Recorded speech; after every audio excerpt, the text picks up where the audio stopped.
Let's talk about UAPs again. What a fascinating year it's been. In 2021, we had a lot of new developments, especially in the United States. And the question is now, what will the year 2022 bring? Joining me now are Don Schmitt, a veteran UFO researcher from the United States, especially in terms of Roswell. Welcome, Don. Good to be with you, Robert. And Gary Heseltine from Great Britain, former police detective and vice president of the International Coalition for Extraterrestrial Research. Welcome to the show, Gary. Thank you for inviting me, Robert. Thank you both for taking the time. I know you're busy people, so let's get started right away. I think, in my opinion, one of the most amazing development was the new legislation which led to the creation of a UFO office in the United States government. Now, Don, you have been fighting for disclosure for half of your life, basically. Are you happy now? Is this something that you would have believed would happen during your lifetime? For two reasons. I'm satisfied that it, for once, has removed the stigma. That for the first time, the United States government is actually acknowledging that there is a genuine UAP UFO phenomenon. That we no longer have to face the ridicule of the media, of the skeptics, in saying that there's no there. We can now say that we are assisting the government, that we would serve as a resource of information should they call on us, and providing them with a historical background of the phenomenon. It's one of the reasons that we need to take advantage of the situation as we continue to push for congressional hearings. We've been here before, whether it was with the original announcement of Project Sign and Grudge and in Blue Book. But for the first time, there is a group of senators and Congress people who are actively pushing as far as for disclosure. If we're dealing with a phenomenon that poses a potential threat, for example, to our national security, and therein, provides us with an opening that we haven't had before. And so I'm very optimistic in that regard. Yeah. Gary, may I ask your opinion as well? Since you have a European perspective on this, I assume. There are parts in that legislation which talk about the potential origin or potential very advanced craft from adversary foreign governments. So the question is now whether they're going to be targeting Russia or China or use this as a pretext or so. Are those thoughts that come to your mind when you read this legislation? I think what happened with the legislation in December is unprecedented, and we are much further down the line than in any time in my lifetime towards what we would consider some kind of really major breakthrough on a world global basis. Now there is no ridicule being associated with this topic. All mainstream media and TV are now acknowledging that craft are flying around. Now, I still think that the mainstream TV still think it's for an adversary or Chinese, Russian, whatever.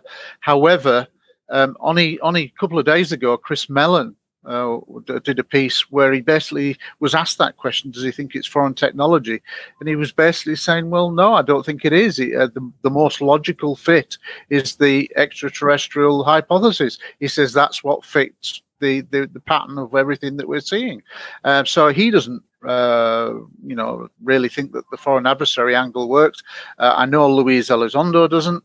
And I think that the more scientific scrutiny is put on the data, and hopefully the US Navy will release a lot of its data to independent universities and organizations so it can be studied.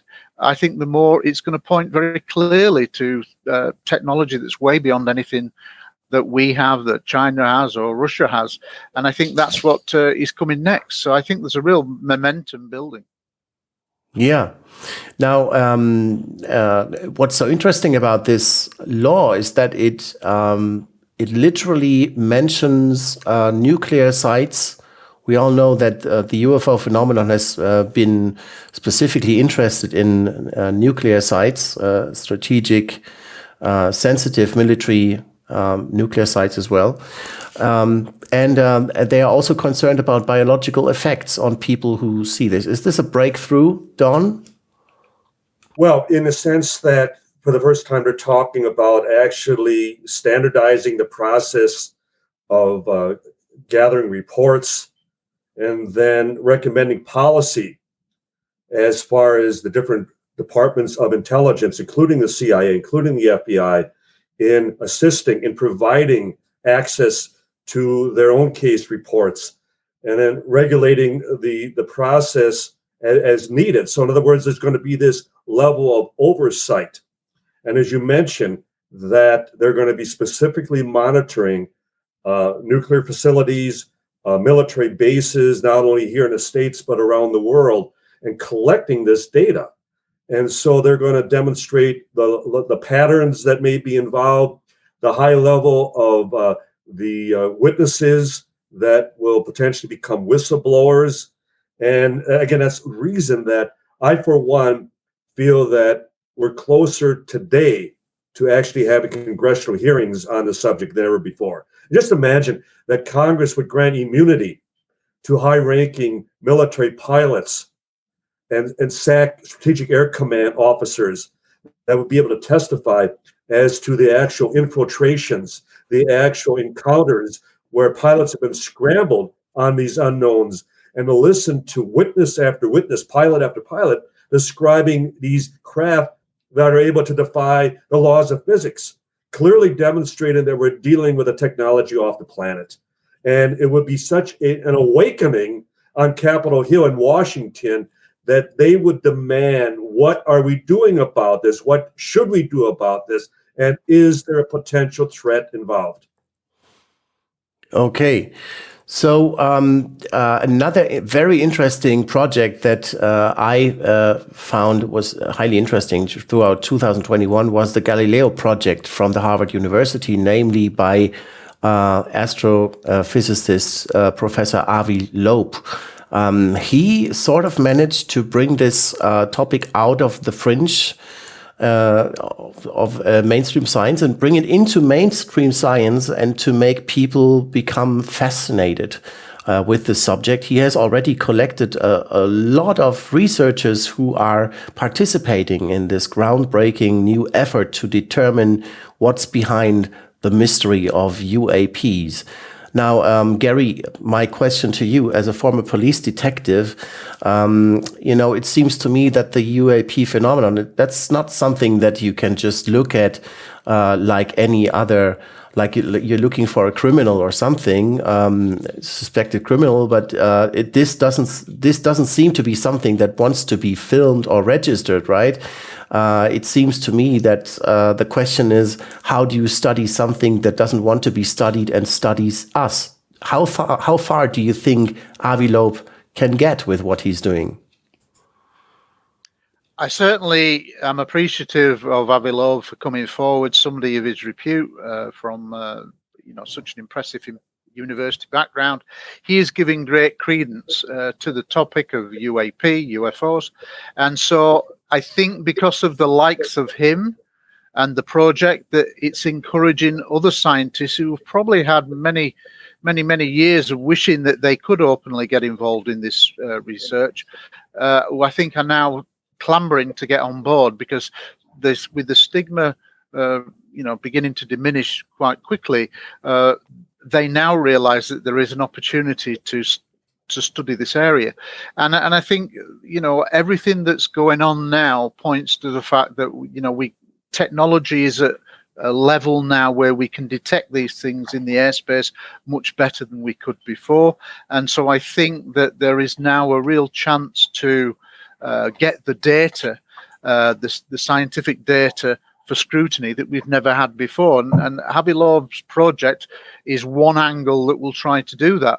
Whether he succeeds or not, I don't know, but certainly the fact that he has entered the fray is giving great encouragement for other scientists to get on board. And I think only in the last few days, Gary Nolan, the well-known scientist who's been researching what's called metamaterials, alleged fragments of alleged UFO crash, UAP.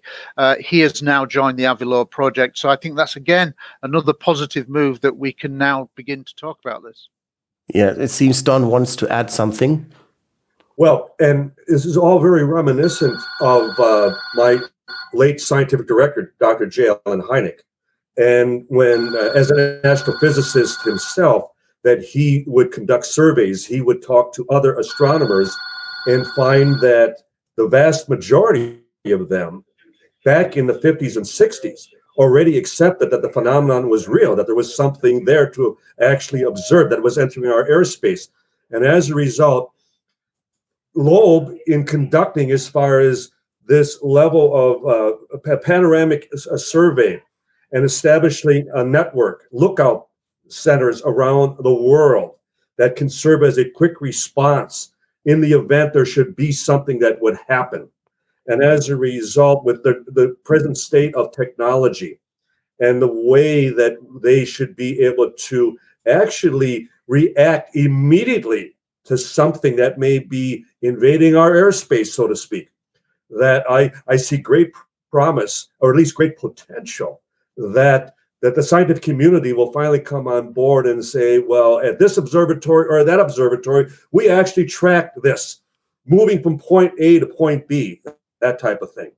And so Hynek would be very proud of the fact that much of his own promise for instrumentally tracking and proving that the phenomena is actually there. I think that this is a major step in the right direction. Yeah, it definitely is.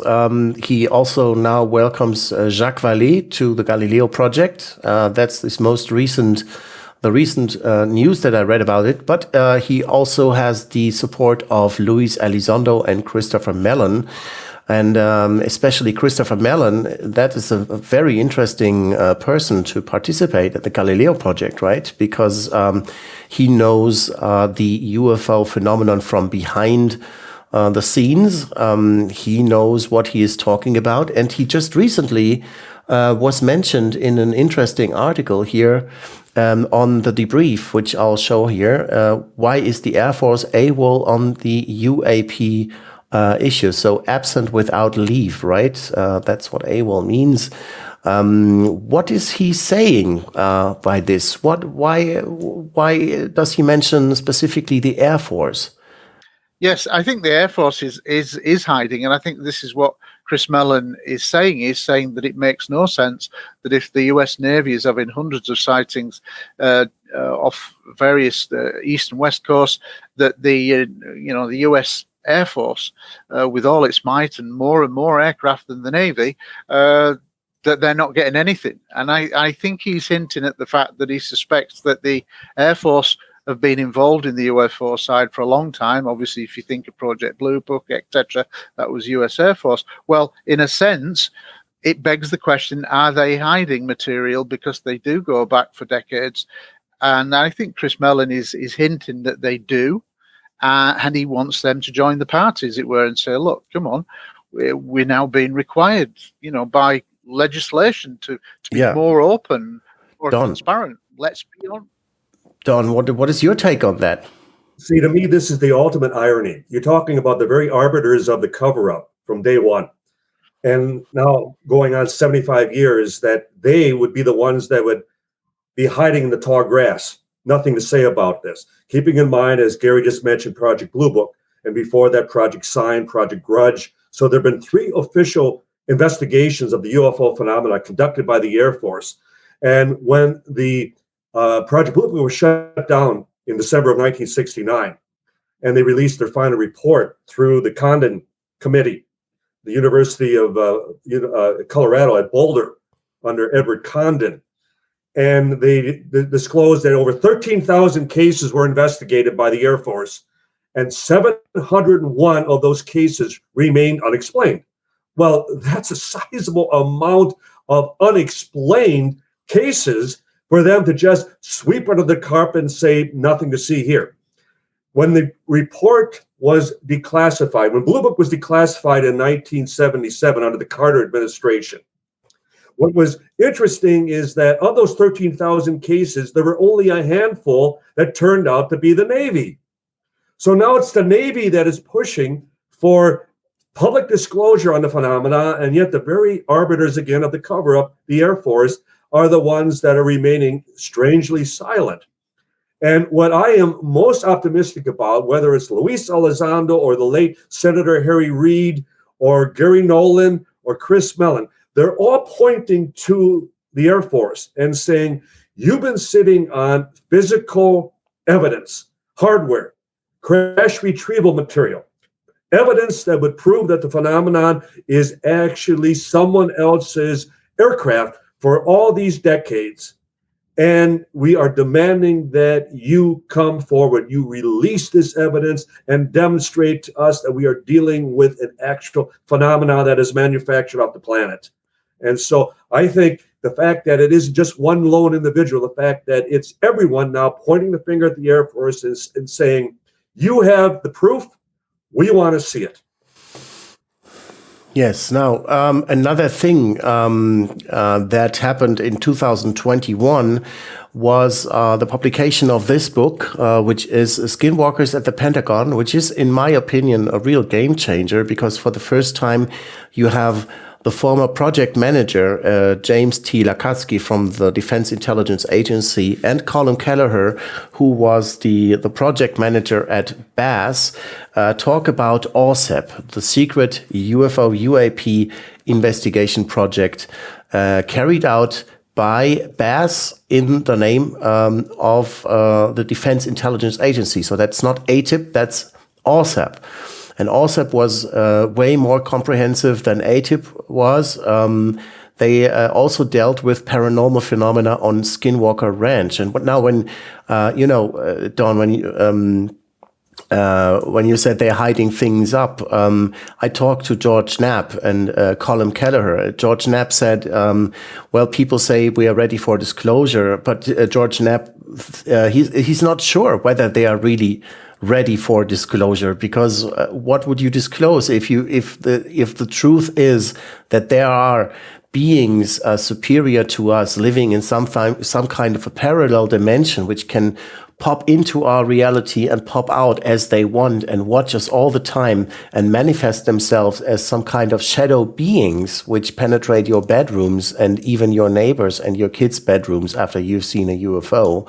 Now that makes the whole thing become way more complicated, right? Than just some visitors from outer space zipping around in our airspace.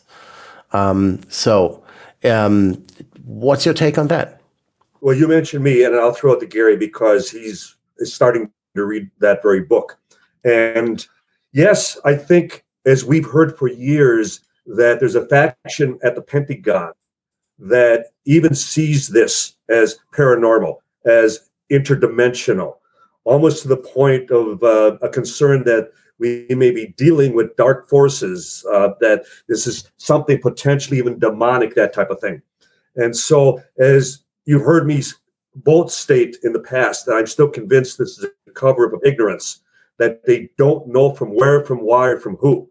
So they really have nothing to disclose. They can't find, even to have a recovered ship, as I maintain, at Roswell from 1947. They can't find the on button.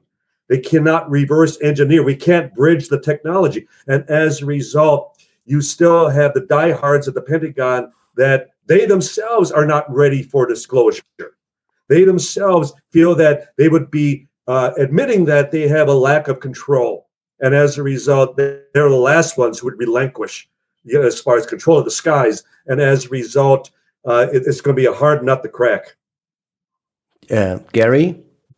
I think the situation at Skinwalker Ranch, we would ordinarily kind of think these are paranormal events, but we know that there is a link between UFO, UAP phenomena and paranormal. It's and of course in recent years through quantum entanglement, quantum physics, we've been told that the very possibility of interdimensional and, like you say, are there beings that have the ability to move from one dimension into another, to come into our reality and then hop out? Well, that would kind of explain away, a lot of things that have been seen over many decades. Objects are there and then suddenly they blink out and as if they've gone somewhere else.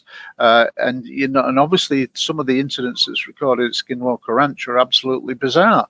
Where creatures are seen, you term kind of like ghost, poltergeist, UFO activity, it's all in there. But it does appear that there is now an acceptance in science that we are dealing in different areas that we never even thought possible. So I think it's all up in the air. And yes, technically, if there is an intelligence, put it that way, that has the ability to go from our existence into a different reality and vice versa, that's a whole new thing to get your head around. But I think we have to just begin to be bold and say, look, all the evidence is now there, beginning to create this huge groundswell from mainstream that are saying, look, it is now real. We are dealing with a phenomenon. If we can rule out for an adversary, then we're into that other category. That then opens up this whole new ball game. And I think we just have to be more open and transparent and see where it goes. And yes, it's maybe potentially frightening. Potentially, nobody wants to be seen as vulnerable, which is again what you were, infer, Robert, that if an intelligence is dealing with us that is way ahead, and as Don just said, we still can't press the on button after 70 odd years, then it is potentially frightening. But I would still always go back to say, look, if these intelligences are so far ahead of us in terms of technology evolvement, then we just have to go with it. And if they really had wanted to be an overt threat to us, surely they would have done it by now. We can really talk about the last 75 years, and there is no direct overt threat to invade or whatever. If it is indeed extraterrestrial, or maybe it's something interdimensional, we don't know. But I think now everybody's recognizing that there is a phenomena, it is real, and let's just start to work together to talk about this and see where it goes rather than cover it up like we have done. Yes, Don? And certainly the very notion that the general public is not mature, not ready for disclosure, not ready for any acknowledgement of the phenomena. I mean, my God, we've grown up with the space age. We've grown up as far as with the constant bombardment of TV and motion pictures, dramatizing the idea that we're being visited or there's life on other planets, that type of thing. But I always harken back to Roswell in 1947, where this was an event that was unprecedented. There was nothing that they could rely on as far as within the Army field manual is how to deal with a crashed, UFO, visitors from outer space, that type of thing. And the point being that back in 1947, all of those people involved, they lived out their lives. They worked their jobs. They raised their families. They continued going to church, that type of thing. And they were there. They saw it firsthand. They held it in their hands, and yet they accepted it. And here we are 75 years later, and we are less capable of handling, the news. No. I mean, it still comes back to the powers that be, that they have planted their heads in the sand for so many decades that now they have to play catch up. That the politicians in Washington all of a sudden, well, why haven't we been told this all these years? Well, it's because you didn't express any curiosity. And every time someone did, they were isolated, they were ostracized, and they were told, it's a career breaker. It's taboo. You're not going to get elected if you ever, dabble in the subject of UFOs. Well, the UFO community, and specifically ICER, is there now to say, well, we stand behind you. We encourage you. We are with you 100% to see that the truth finally does come out. Yes, and there's a lot of information to catch up with, right, for the general public, because the mainstream news agencies have not really reported on this in depth. And that is why ICER has now decided to offer some awareness courses, awareness classes. Gary, what can you tell us about that? When ICER launched in May of 2021, we said that we would be looking to create awareness courses to the general public, all sectors of society. And obviously, over a period of time, we've done that. We've created our first, what we would call our preparatory course, which is basically an invitation for people, and we've now made it free, without charge, so it's accessible to anybody in the world who has an internet connection to do what we would call the evidential history. And that's basically an evidential history, as ICER sees it, over the last 75 years of the best evidence for this topic. Now, obviously, people within the subject are aware of many of the nuances.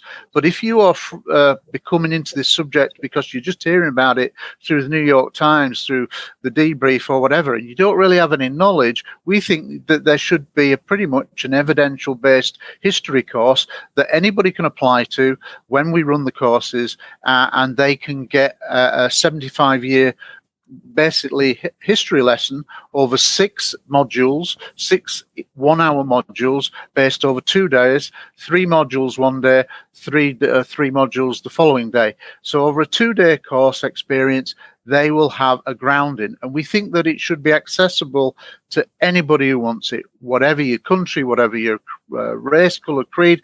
It should be accessible, this information. So this is our first course. The first course is now fully booked up. We'll be running further courses in due course. In time, we will do more specialist courses, but we always think that the evidential history course now should be at the point of service, as it were, free and accessible to everybody. Because we want as many people to get interested in this subject. Because I think for Don and I, and for you, Robert, this is potentially the most exciting subject on the planet. So we want more people to get excited about this subject. Absolutely. It's like Pandora's box. Once you open it, it never gets back inside. There are more and more questions coming up. Yes, Don. And what's especially exciting about it is it's providing an education. It's providing, as far as from a global perspective, a service to the general public that they will not get anywhere else. I mean, there are isolated courses that you can take in respectful countries, that type of thing. But I would, again, everyone on Capitol Hill should be taking this course, because Absolutely. They will be amazed what they have been denied access to after all these years. And they're supposed to be calling the shots, and yet it's been withheld. And that's another reason that the Air Force is strangely quiet right now, because they have a lot of culpability. Because as they are demonstrating, they are strangely missing in action right now. Yes. Okay, so yet another good reason to visit our website, ICER.network, where you will surely find some information about the awareness courses and also the background of the International Coalition for Extraterrestrial Research. We are coming towards the end here. My last question to both of you, what do you think will happen in 2022? Don, you go ahead. Well, we are, for example, we're writing and putting pressure on specific senators. And in my case, my own Senator Ron Johnson. And we're offering to sit down and meet. We're offering to brief them at least on what we know, what we can provide them. And then all as far as under the auspices of congressional hearings, that I, for one, will feel that they've fallen short. Anything as far as shy of actually opening this up and providing immunity to potential witnesses to finally testify on Capitol Hill as to the true nature of the UFO, the UAP phenomenon. Yeah. Now, Gary, Luis Elizondo just said recently it's now important that this discussion becomes an international discussion on an international level. Do you think the United Kingdom will join them soon? At least you already had official UFO research in your country. yes, we have. But a recent House of Lords debate was like going back 50 years in the way that they dealt with it. But I think that the UK is going to have to get into catch-up mode fairly quickly as more and more momentum grows. And I certainly have initiatives planned in the UK from an ICER perspective to put pressure on the UK government. I do know, and I'm not going to disclose how I know, but I do know that there are some back channel discussions going on between the UK and certain other countries. And I think it's a question of catch up at some point in 2022. But 2021, for me, was the most important year in ufology since Roswell in the last 75 years. And I think 2022 could well gather so much momentum that it's almost like a tsunami, that once you have broken the banks, the water is cascading everywhere and starts going further and further inland. And I think that's what's happening now, is that there's such a groundswell, a kind of a tsunami building of pressure that has been building on the authorities, especially in the United States, which we know has always kind of led the field in this area. And as more and more credence is given to the subject, hopefully the mainstream media, who are a bit slow, post the DNI report in June, they have disappointed me, but I think that they too need to get into catch-up mode and begin to realize the implications that we are quite fast approaching a tipping point where I think it will go to what's called a 24/7 moment, where it's on every news channel 24/7, similar to a terrorist incident, similar to 9/11. We're kind of building towards that, and I think when we have that, it will be like a dam break, and it will happen very quickly, and then it will be on all the news, and it's like the world has just woken up.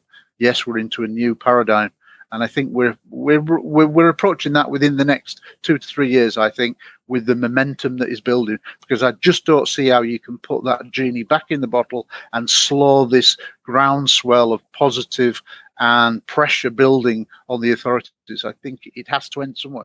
Yeah, it's only getting better, I guess. So thank you very much, Gary Heseltine and Don Schmitt, for this interesting show. Thank you for being here.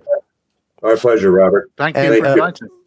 Thank you also for watching this show. Please make sure you like and subscribe our channel and check out our website, which has some interesting information about the whole phenomenon. And honestly, it's about time that we start thinking about how we deal with the fact that we are not alone on this planet. Goodbye. See you.